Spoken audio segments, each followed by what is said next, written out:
ഇന്നത്തെ വീഡിയോ കുക്കിങ്ങോ ട്രാവലിങ്ങോ ഒന്നുമല്ല, ഇന്ന് ഒരു പെയിൻറ്റിങ് വീഡിയോ ആണ്. അപ്പോൾ കുറച്ച് പേർക്കെങ്കിലും ഈ സംഭവം എന്താണെന്ന് മനസ്സിലായിട്ടുണ്ടാവും. ഇത് OHB ഷീറ്റും അതിൻ്റെ ട്രേസിങ് പേപ്പറുമാണ്. അപ്പോൾ ഞാൻ കുറേ നാളായി ഇതുപോലെ എന്തെങ്കിലുമൊക്കെ പെയിൻറ്റ് ചെയ്തിട്ട്, ഞാൻ കല്യാണത്തിന് മുന്നേ ഒക്കെ ഇഷ്ടംപോലെ ഇതേപോലെ ഗ്ലാസ് പെയിൻറ്റിങ്ങും കാര്യങ്ങളൊക്കെ ചെയ്യുമായിരുന്നു. അപ്പോൾ വീണ്ടും കുറേ വർഷങ്ങൾക്ക് ശേഷം ഞാൻ പെയിൻറ്റ് ചെയ്യാൻ വേണ്ടിയിട്ട് പോവുകയാണ്. അപ്പോൾ ഞാൻ ഫസ്റ്റ് തന്നെ പിൻട്രസ്റ്റ് നോക്കിയിട്ട് ഒരു ക്യൂട്ടായിട്ടുള്ള ഒരു കൃഷ്ണൻ്റെ പിക്ചർ ഞാൻ സ്ക്രീൻഷോട്ട് എടുത്ത് വെച്ചിട്ടുണ്ടായിരുന്നു.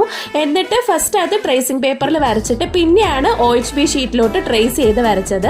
അതിനുശേഷം നമ്മൾ ക്യാമലിൻ്റെ വാട്ടർ ബേസ്ഡ് ആയിട്ടുള്ള ഗ്ലാസ് കളേഴ്സ് ആണ് കളർ ചെയ്യാൻ വേണ്ടിയിട്ട് ഉപയോഗിച്ചേക്കുന്നത്. അതിൻ്റെ കൂട്ടത്തിൽ തന്നെ നമുക്ക് ഒരു ലൈനറും കൂടി വരുന്നുണ്ട്. അപ്പോൾ ലൈനർ വെച്ച് ഫസ്റ്റ് വരച്ചതിന് ശേഷമാണ് ഇതേ കളറൊക്കെ കൊടുത്തത്. അപ്പോൾ ഇതാണ് ഫൈനൽ ലുക്ക്. നിങ്ങൾക്ക് ഇഷ്ടപ്പെട്ടോ ഇല്ലയോ എന്നൊക്കെ കമൻറ്റ് ചെയ്യണം. കൂടാതെ നിങ്ങൾക്ക് വീഡിയോ ഇഷ്ടപ്പെടുവാണെങ്കിൽ ലൈക്ക് ചെയ്യാനും ഷെയർ ചെയ്യാനും സബ്സ്ക്രൈബ് ചെയ്യാനും മറക്കണ്ട. ടാറ്റാ.